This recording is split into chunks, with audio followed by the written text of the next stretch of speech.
Totoo ang kanilang tinuran. Kilala ko na si Soldarius at isa siyang tapat at maaasahang Mashna. At isang bayani sa nakaraang digmaan.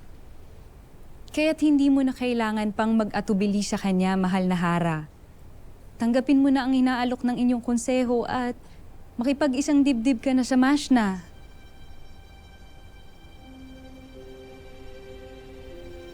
Upang ulitin lamang kung ano ang nangyari sa aking ama at sa aking ina. Ang matali sa isang pagsasama na dahil lang sa tungkulin.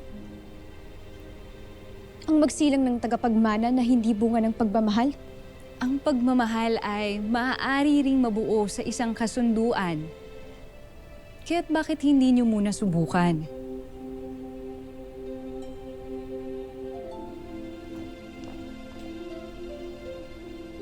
Paumanhin, mahal na Hara.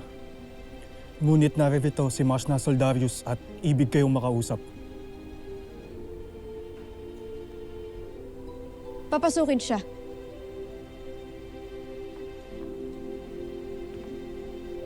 Wala ka ng ibang hahanapin pa sa kanya, mahal na Hara. Taglay ni Soldarius ang lahat ng maiinam na katangian upang tanggapin mo siya.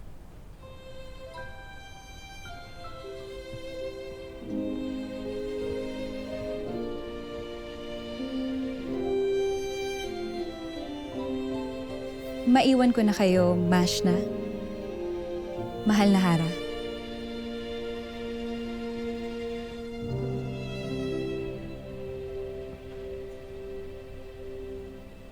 Abisala Eshma sa iyong pagpayag na ako'y harapin. Nakapagbigay na ako ng wika sa harapan ng konseho. At narinig mo naman rin iyon.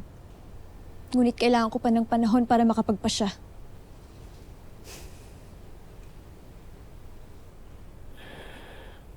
Ako'y naririto upang hilingin sa iyo na huwag mong tanggapin ang kanilang nais.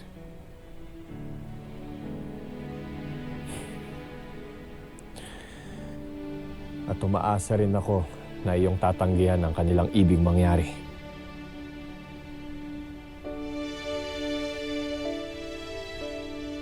Tatanggihan mo makipag-isang dibdib sa hara ng Sapiro? Paumanhin, mahal na Hara. Walang sino man ang tatanggi sa iyo. Ngunit ako'y may iniibig na.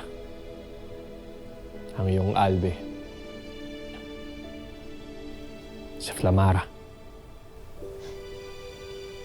Si Flamara? Na kahit hindi niya sinusuklian ang aking pagtingin, ay matagal ko nang inalay sa kanya ang aking puso. Walang sino man ang dapat pumilit sa'yo. Ni konseho man o hara. Iginagalang ko ang iyong pasya.